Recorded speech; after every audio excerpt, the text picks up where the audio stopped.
Philosophy and Spirituality in the Course of Divine Providence.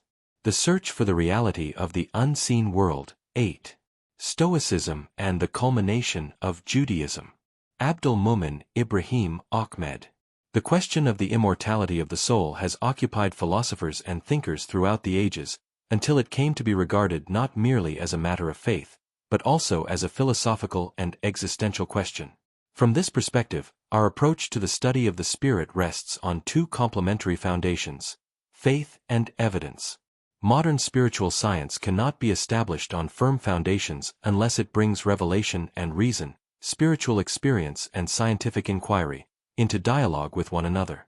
By scientific spirituality or spiritual science, we mean a movement of spiritual enlightenment that employs rational and critical methods. It does not rest on illusions, superstition, or fantasy, but draws upon four principal sources: divine revelation and the spiritual truths it conveys, the philosophical heritage of humanity, particularly metaphysics or first philosophy, the accumulated record of spiritual experience throughout human history, modern scientific research and experimentation concerning consciousness, the spirit, and spiritual phenomena.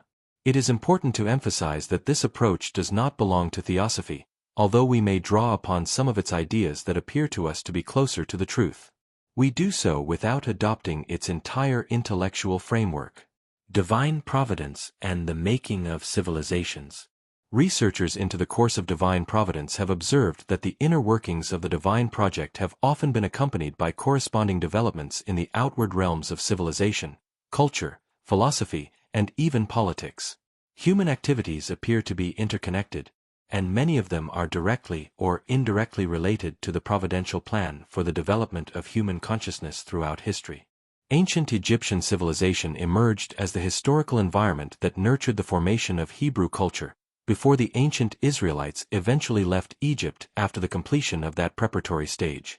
Similarly, the Roman world, with its broad Hellenistic cultural heritage, provided the earthly environment in which the message of Christ could spread.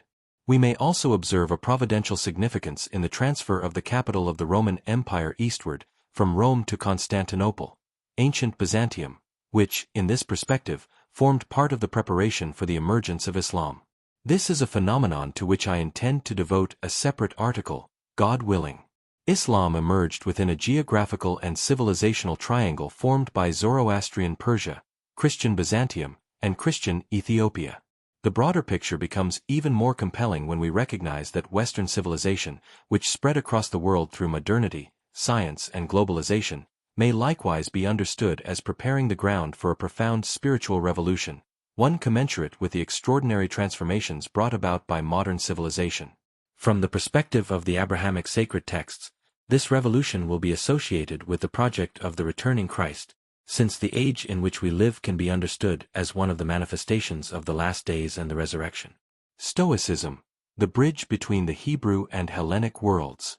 At this point, we need to establish a historical and philosophical connection between Stoicism, Platonism, and spirituality.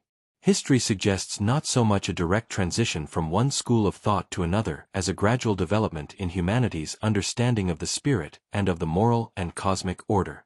Stoicism restored the idea of a universal moral law to a central place in philosophy. After Socrates, Plato, and Aristotle had devoted themselves largely to developing rational philosophy, the Stoics sought to unite reason with ethics. They maintained that the universe is governed by a universal rational principle, the logos, and that human beings should live in harmony with this universal order. This development coincided with the spread of biblical knowledge through the Jewish diaspora throughout the Roman Empire, including extensive areas of the Arabian Peninsula and Yemen, and later with the expansion of Christianity. Several ideas emerged that would have a far-reaching influence. The universe is an interconnected whole governed by universal laws. The soul is not merely material. Virtue is connected with a universal moral order. Human beings are citizens of a single world, a cosmopolis. In the development of Greek thought, Stoicism thus emerged as one of the philosophical schools that was influenced, directly or indirectly, by the mature Hebrew worldview. From this perspective, it may be regarded as part of the intellectual and ethical preparation for the emergence of Christ. As noted earlier, Judaism had already spread throughout large parts of the Hellenistic and Roman worlds. This expansion was facilitated by the widespread use of Greek around the Mediterranean before Latin became dominant. The books of the Hebrew scriptures were also translated into Greek in the famous Septuagint, enabling Hebrew religious thought to exert an influence on the intellectual environment of the Greek-speaking world. Zeno of Citium founded Stoicism around 300 BCE in Citium, on the island of Cyprus, a region geographically situated between the Greek world and the Levant. Stoicism taught people to live according to reason and nature and to cultivate the four cardinal virtues: wisdom, justice, temperance, and courage. It also emphasized the attainment of inner peace through mastery of the passions and emotions. Stoicism affirmed the existence of a stable cosmic law governing reality, while recognizing that change is a permanent feature of existence operating within that overarching order. It also advocated simplicity, self-discipline, and ascetic restraint.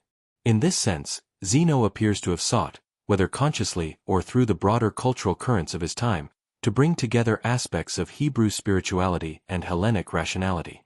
This historical experience reveals that the interaction of civilizations is not an accidental event but an ongoing process of accumulation, refinement, integration, and development. In principle, it resembles a process of cultural selection in which what is most enduring and beneficial survives.